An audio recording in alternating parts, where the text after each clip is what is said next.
కవుల కల్పనలలోనే సాహిత్యం అంతా ఉంది. మామూలుగా చూస్తే దేవతలు. కానీ ఇంత సాహిత్యాన్ని ఎలా సృష్టి చేశారు అంటే అందచందాలు వాటికి కలుపుకుంటూ మన వినతులు తెలుపుకుంటూ ఇలాగా కవులు ఎలా సృష్టించారో వాగ్గేయకారులు కూడా వాళ్ళ గీతాలను అలాగే సృష్టించారు. మనం ముందర చెప్పుకున్నాం కదా, పదమే ముందర పుట్టింది అని చెప్పేసి గేయమే ముందర పుట్టింది. ఎందుకంటే దానికి ఎప్పుడు ఆ విలువ ఉంది. ఎందుకంటే దానికి ఎప్పుడైనా మనం పని చేసుకుంటూ మనం పాడుకోవచ్చు. ఈ రకంగా చూసినప్పుడు సీతారామచంద్రులు ఇద్దరినీ కూర్చోబెట్టి రామదాసు కొంత కొంత తన విన్నపాలు విన్నవించాడు. పైగా ముఖ్యంగా వాళ్ళిద్దరికి అన్ని ఉత్సవాలు జరుపుతున్నప్పుడు ఇద్దరికి సమానంగా చక్కగా చేశాడు. కానీ ఇతను చూపిన ప్రత్యేకత ఏమిటంటే సీతమ్మని విడిగా తీసుకొచ్చి తన మాతృమూర్తిగా భావించి, అమ్మ నువ్వు తల్లివి నాకు, ఆయన తండ్రి సరే ఆయన పట్టించుకోవట్లేదు సరే, నువ్వు నాకు తల్లివి, మాతృమూర్తివి, నువ్వు నా మాట వినకపోతే ఎలాగా అని ప్రత్యేకించి అడగడం అనేది ఒక తెలుగు సాహిత్యంలో పెద్ద విప్లవం లాంటిది. ఈ కీర్తనలు, సీతమ్మ మీద రాసిన కీర్తనలన్నీ కూడా కొంచెం మనకి ఒక ఆలోచన రేకిచ్చాయి. సీతమ్మ మామూలుగా సహనశీలి, ఎన్ని విధాలుగా కీర్తించినా సీతమ్మని ఎప్పుడు రాముని వెనకాలే ఉంచి కీర్తించారు, కానీ సీతమ్మని ముందుకు తీసుకొచ్చి కీర్తించలా. అవన్నీ ఆ కథలే, రాముడు వెనకాల ఉన్న కథలే సీత కథలు. కానీ సీతమ్మను ముందరికి తీసుకొచ్చి ఆవిడ్ని సంపూర్ణమైన మాతృమూర్తిగా రామదాసు అభివర్ణించాడు. సీతమ్మ పట్ల అతని మాతృవాత్సల్యం కొంచెం అధికంగానే కనిపిస్తుంది మనకి. కరుణ చూడవే ఓయమ్మ, కాకుత్సరాముని కొమ్మ, భద్రాద్రివాసుని కొమ్మ, భద్రాద్రి శ్రీరామదాసునికి అమ్మ, భద్రము లొసగమి అమ్మ, భద్రం భవనుతే మాయమ్మ. అమ్మ అమ్మ అమ్మ అంటూ కొమ్మవి, ఆవిడికి కొమ్మవి అంటే ఆయనకి భార్యవి, కానీ నాకు నువ్వు అమ్మవి కదా అని చెప్పేసేసి ఇంద్రాదులకైనా నీ మహిమ తెలప వశమా అంటాడు. అంటే ఇంద్రాదులకు కూడా నీ సంగతి తెలీదు, చెప్పలేరు అని చెప్పేసేసి ఊరికే అనుకుంటున్నారు, కానీ ఎవ్వరు కూడా దీని మీద వర్ణించలేరని చెప్పాం. అసలు ఒక విషయం చెప్పమంటావా, అసలు నిన్ను పెళ్లి చేసుకున్నాకే రాముడికి అంత వైభవం వచ్చింది అని చెప్పి సీతమ్మ స్నేహం వల్లే రాముడి కీర్తి ప్రతిష్టలు వచ్చాయట. ఆ విషయం కూడా చెప్పారు. ఎందుకంటే రామాయణం అంతా చదివినప్పుడు ఆవిడ వైభవమే కాదు, ఆవిడ ఆలోచనలు కూడా మనకు కనిపిస్తాయి. ముఖ్యంగా సుందరకాండలో హనుమంతుడు వెళ్ళినప్పుడు ఆవిడ ఎన్ని మాటలు మాట్లాడుతుందో, తన భర్తని తను ఎంత గౌరవిస్తుందో అవన్నీ చెప్పినప్పుడు మనకి సీతమ్మ స్నేహం వల్లే అంతలాగా ఆవిడ నిన్ను గౌరవించడం వల్ల అసలు నీ కీర్తి ప్రతిష్టలు, ఆయనకి నీ కీర్తి ప్రతిష్టలు వచ్చాయంటాడు. ఇదే త్యాగరాజు ఈ భావాన్ని తీసుకుని మా జానకి చెట్టపట్టగా మహారాజు వైదివి అంటాడు త్యాగరాజు. అంటే ఆలోచనలు అవన్నీ కూడా అంతే. చిక్కుల్లో పడిన రామదాసు తన బాధలన్నీ కూడా సీతమ్మకి చెప్పుకున్నాడు. అందులో చాలా స్నేహం, చనువు. ఇది చెప్పచ్చా, ఇది చెప్పకూడదా, ఈ మాట అనొచ్చా, ఈ మాట అనకూడదా అని ఏమీ లేదు. ప్రేమగా మాతృమూర్తిగా ఆవిడని భావించి ఆయన రాసిన కీర్తనలు కూడా మణిదీపాలు. తెలుగు సాహిత్యం నిలబడినంత కాలం కూడా ఈ కీర్తనలు అలా నిలబడతాయి. నన్ను బ్రోమని చెప్పవే సీతమ్మ తల్లి, నన్ను బ్రోమని చెప్పవే,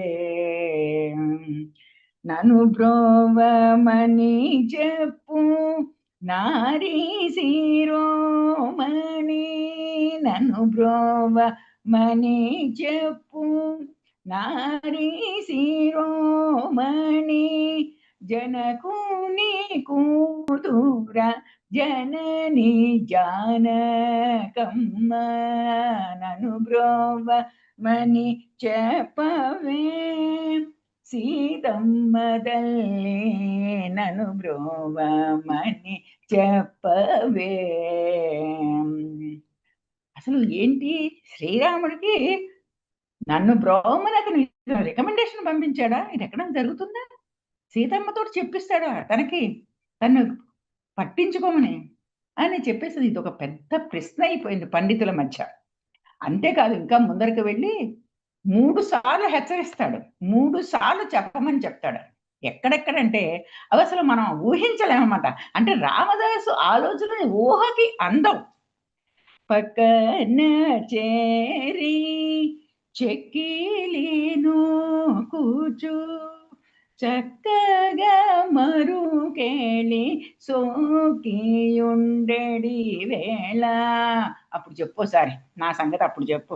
ఎక్కడ ప్రేమగా నీ పక్కన కూర్చుని నీ చెక్కిలి నొక్కుతూ ఏదో మంచి చెడు చెప్తూ ఉన్నప్పుడు అప్పుడు చెప్పు అంటే. తర్వాత ఒకసారి చెప్తే అవుతుందా పని? అవదు. అతనికి అనుమానం వస్తుంది. ఎవరికి? రామదాస్‌కి. ఆవిడకి మళ్ళీ మనం జ్ఞాపకం చెయ్యాలి అనుకుంటూ లోకాంతరంగుడు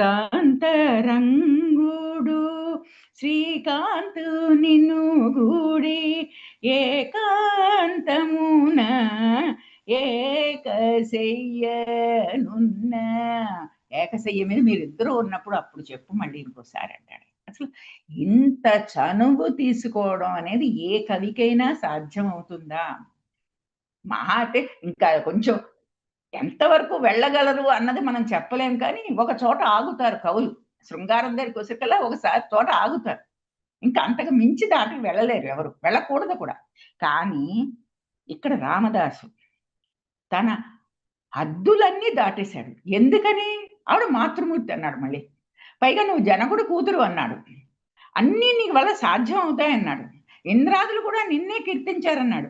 ఇన్ని రకాలుగా ఆవిడని పొగిడి, పొగిడి, పొగిడి ఆఖరికి ఏం చెప్పాడు? నా గురించి కొంచెం చెప్పు. సరే మరుకేళ్ళే సమయంలో చెప్పావు ఒకసారి. కొంచెం ఆయనకు అర్థమై ఉంటుంది. తర్వాత రెండోసారి మీ ఇద్దరు ఏకశయ్య మీద ఉన్నప్పుడు చెప్పు మళ్ళీ. కానీ మళ్ళీ అంతా అయిపోయిందనుకో, తెల్లవారిపోయింది. పడుకుండిపోయారు మీ ఇద్దరు. చాలా చక్కగా నీతో జీవితాన్ని పంచుకున్న శ్రీరామచంద్రుడు చాలా ఆనందంగా పడుకుండిపోయాడు. తెల్లవారింది. అప్పుడు లేవంగానే ఆయన ఎంతో ఆనందంగా ఉంటాడు. ఎందుకంటే సీతమ్మతోటి తను చేసిన శృంగార విహారాలన్నీ జ్ఞాపకం పెట్టుకుని, జ్ఞాపకం తెచ్చుకుంటూ, ఆ మధురోహలనన్నిటిని ఊహించుకుంటూ ఆయన ఆలోచిస్తూ ఉంటాడు. సాధారణంగా ఎప్పుడైనా భార్య అలాంటి సమయంలో ఏ విషయమైనా చెప్తే భర్త కాదనకుండా ఉంటాడు కదా! ఎందుకంటే ఆహ్, ఆ మంచి శృంగార జీవితాన్ని అనుభవించిన ఆనందంలో ఏదైనా సరే అంటాడు కదా! అప్పుడు అద్రీజ వినుతుడు భద్రగిరీసుడు నిద్ర మేల్కొను వేళ నెలతరో బోధించి. నిద్ర మేల్కుంటాడు చూసావా? అప్పుడు కూడా చెప్పు. ఈ విషయాలన్నీ అందరికీ తెలిసినవే. కానీ ఏమిటి ఎప్పుడు తెలుస్తాయి ఇవన్నీ? మామూలుగా మన ఇంట్లో భార్యాభర్తల విషయం సంగతులలో ఇవన్నీ తెలుస్తాయి కానీ, సీ సీతమ్మకి, రాముడు గారికి ఇలా చెప్పమని చెప్తాడేంటి? ఎంత ఆశ్చర్యం ఈ సాహిత్యం చూస్తే. అంత చనువా? అంత ఇదా? అంటే ఏంటి? ఆ చనువు, ఈ లౌక్యం ఆయనకేంటంటే అప్పుడు 17వ శతాబ్దంలో అందరికీ కదా లౌక్యం. ఏదో ఒకళ్ళ చేత రికమెండ్ చేయించాల్సిందే. ఇప్పుడే కాదు 17వ శతాబ్దంలోనే ఈ రికమెండేషన్స్ వర్కౌట్ అయ్యేవన్నమాట. అందుకని చెప్పేసి ఎవరి చేతనా చెప్పిస్తే పని తప్పకుండా అవుతుంది అన్న లౌక్యం ఆలోచన అది పట్టుకొచ్చి ఈవిడికి కూడా అన్వయించాడు రామదాసు. అంటే ఒక కాలం యొక్క ప్రభావం ఎలా ఉంటుంది కవి మీద అని ఆలోచిస్తే ఇదే. 17వ శతాబ్దంలో జరుగుతున్న పనులన్నీ కూడా అవన్నీ ఆ లౌక్యపు వ్యవహారాలన్నీ కూడా దండయాత్రలు, రాజులు వీళ్ళందరూ వీళ్ళ ఆలోచనలు ఇవన్నీ కూడా ఎలాంటి లౌక్యంగా ఉన్నాయో ఇవన్నీ కూడా మన సీతమ్మకి చెప్పమని చెప్పి ఇవన్నీ కూడా జ్ఞాపకం చేశాడు. ఈ విధంగా 3 సార్లు ఎప్పుడెప్పుడు చెప్పాలో చెప్పగలిగిన కవి మాత్రం రామదాసే. ఈ కీర్తనని ఎవరు మర్చిపోవడం జరగదు. భక్తి సాహిత్యాన్ని మలుపులు తిప్పడమే కాదు, మొత్తం మీద కిందకి పైకి తిరగేసినా కూడా ఇలాంటి మణిదీపం లాంటి కీర్తన మళ్ళీ రాదు. అందుకని రామదాసుని మనం అతనికి ఉన్నది స్వార్థం అని అనుకోకూడదు. స్వార్థం అని అనుకోకూడదు ఇక్కడ.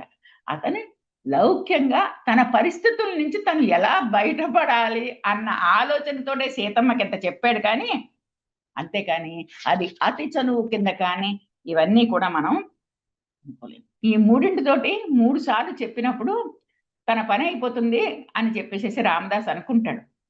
కానీ అవ్వలేదు.